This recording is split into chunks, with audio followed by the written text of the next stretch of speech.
Did you know that the biggest competitor to Carrefour in Africa isn't Auchan or Naivas? It's actually markets. Not the modern malls, not the shiny stores. Markets are the real engine of Africa's food economy. Across the continent, markets account for an estimated 35 to 45% of GDP when you include food trading, transport, logistics, and downstream services tied to agriculture. In Kenya, that number is similar. Informal markets contribute to 40% of national GDP and supply more than 80% of fresh produce consumed daily, far more than all the supermarkets combined. So this is not a marginal sector, this is the heart of our food economy. Every year, millions of tons of food move through Kenya's market systems, from the farms to the stalls, the wholesalers, all the way to the households. For example, Kenya produces roughly 3 to 4 million tons of fresh produce annually, including tomatoes, onions, potatoes, bananas, leafy greens, and fruits. We estimate 80% of these crops are traded through open markets before they ever reach a shop shelf.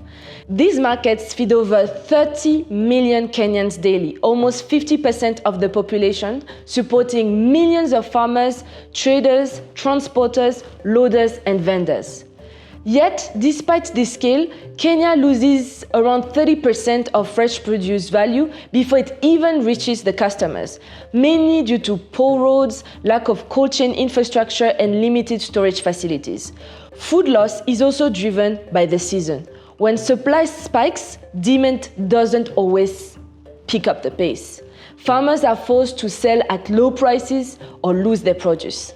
How does it work anywhere else? In contrast, in countries where market systems are really well centralized, like in France, in their market that they call Rungis, fresh produce contributes more than 10 to 12 billion in annual trade. Losses due to storage and logistics efficiency are below 5 to 8%. So that scale of efficiency exists not because demand is higher, but because market infrastructure, roads, warehousing, data system, and access to finance is in place. For a farmer or market trader in Kenya, the market economy functions, but with real constraints. Traders typically buy on credit at very high cost, 60 to 90% a year, based on informal trust networks or pay cash upfront. But these constraints how much inventory they can hold and sell. Finally, logistics is very inefficient. Because cold chains are limited, perishable goods must move very quickly, often at a loss, forcing vendors to mark down prices before they spoil. All of this means Kenyans eat reliably, but the markets itself operate under constant cash stress and even unprofitably. This is exactly why AFSA started Coamana. Coamana is an agri-technology company built to organize these markets through a digital platform. Through its platform called Amana Markets, Coamana provides market access for farmers to sell their produce to traders, input access for purchasing farmers' supplies to grow the goods, pricing and advisory information to guide the decisions to sell, and market linkages between producers and buyers. Thanks to all this data, we can provide financial access to the farmers and the traders so they can grow faster. For farmers, Coamana creates a structured way to sell their produce and receive their payment quicker, allowing them to reinvest into their farms without waiting weeks or months. But for market traders, the platform allows them inventory purchasing on credit. This increases their turnovers and sales volumes, in some cases doubles their sales compared to doing purely cash purchase. Coamana began as really a research project. A couple of years ago, I was a student at the University of Cape Town. My focus at the time focused on researching farmers. But at the time I felt like there was something missing. We needed to actually create direct impact as opposed to research. And so I left and I decided to focus on building a company, and that was how Coamana began. Coamana runs a markets management and trade platform for traditional agriculture market hubs. What the platform does is it supports the leadership of traditional market hubs to manage their markets, track the farmers and traders that come into their markets, as well as offer them services like the ability to trade digitally, buy from other market hubs, and to be able to clear what they have. We also have embedded financing within the platform. We have a buy now, pay later model within our system. Traders can buy from their suppliers and farming communities on credit. Because of that, of course, we need working capital to enable it to happen. I was privileged enough to be introduced to Melanin Capital, and as a bank, they were able to shape a facility that could support us with this. So for us, Melanin Capital was able to come in at a time where we needed capital to be able to finance our transactions.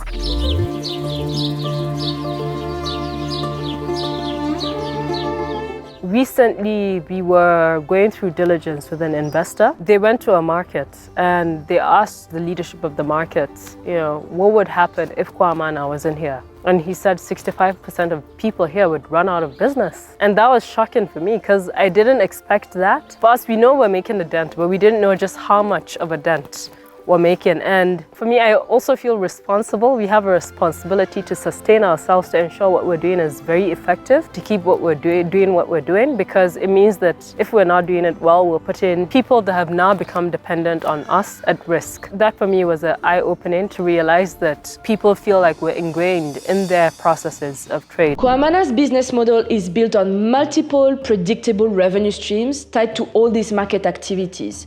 To access the platform and the market services, you pay a subscription fee. Transaction facilitations are being charged with a small percentage, and trade finance facilitation is charged with a small interest. Because these revenue streams are tied directly to trade activity, the model scales as the market participation grows. Looking at projections, Coamana is forecasting $10 million in trade volume by 2026 across Kenya and Nigeria, with gross margins around 55%, which shows that with this right scale, it can be a very profitable business model. So why is not everyone building on this? Well, this model is not risk-free. One of the biggest challenges in financial informal market actors is credit risk. According to the Central Bank of Kenya, we estimate that around 35% of micro and small enterprises fail to repay their loan on time. And in the broader agriculture sector, sometimes defaults can go up to 45% of your loan book. This model is very risky, and not a lot of banks or actors want to get into it. This trend is mirrored around all emerging markets. In India, the rural SME segment always default around 30 to 40% depending on the sector.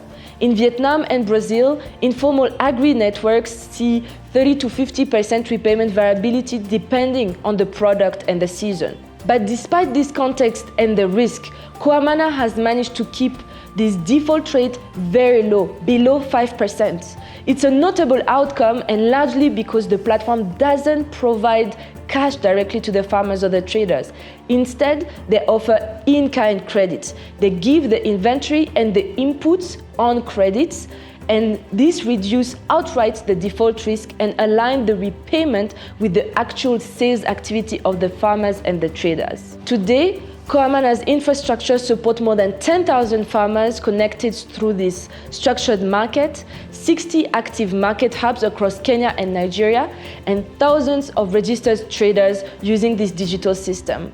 But the opportunity is still large and very untapped. Kenya alone has hundreds of thousands of smallholder farmers and tens of thousands of active traders who could benefit from digital trade and finance infrastructure. If Coamana expands further, the platform could increase the average income of farmers up to 50%, reduce wastage due to price volatility, and provide market visibility that supports large supply chain finance products. While export commodities like avocado and flowers get a lot of attention because of the foreign exchange value, the vast majority of Kenya's daily food supply is consumed here, domestically.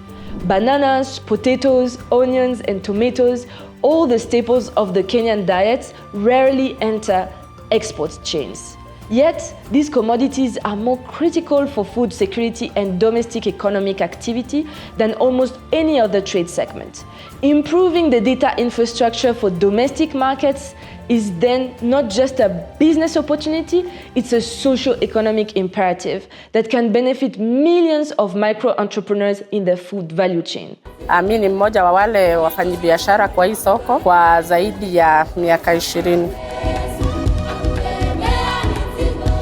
Pesa yangu yote yenye nimesomesha nayo watoto na yenye nimewalelea nimekuwa kwa sekta ya sweet melon.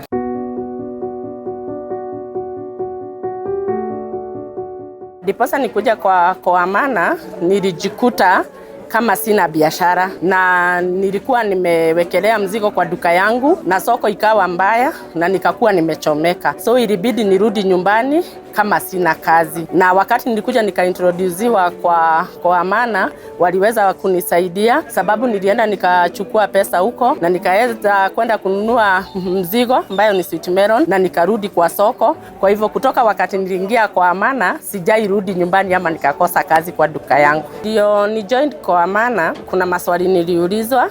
Kitu ya kwanza, am I a member in the market? Waliniitisha allotment letter yangu ambayo inaonyeshana mimi ni member kwa hii soko. Alafu nikatoa M-Pesa statement, ndiposa waone hakika kweli mimi ni mfanyabiashara. Hiyo process ya kuingia Coamana na kuchukua loan haikuwa ngumu. Kama naweza nikapata nafasi ya kuongea na wale traders tuko hapa tunafanya kazi nao, naweza nikawasaidia ya kwamba mtu anaweza kuwa member wa Coamana, akuje achukue pesa kwenu na akuwe mwaminifu. Ukichukua hizo pesa, unakuja unafanya biashara, unarudisha on time, na ukiweza kufanya hivyo, utaweza kuwa na limit mzuri na unaongezewa pesa. Kuliko ukose pesa ya biashara, uende nyumbani na ukose kufanya kazi. Coamana's case highlights a broader lesson. Finance doesn't create markets. Market data and infrastructure enable financing. And in Africa, where food markets drive real economic activity, structured data with the digital trade platforms may be one of the most effective ways to unlock working capital, reduce food losses, and support sustainable livelihood. You don't always need big tech hype to create impact. Sometimes the biggest opportunities lie in organizing what already exists.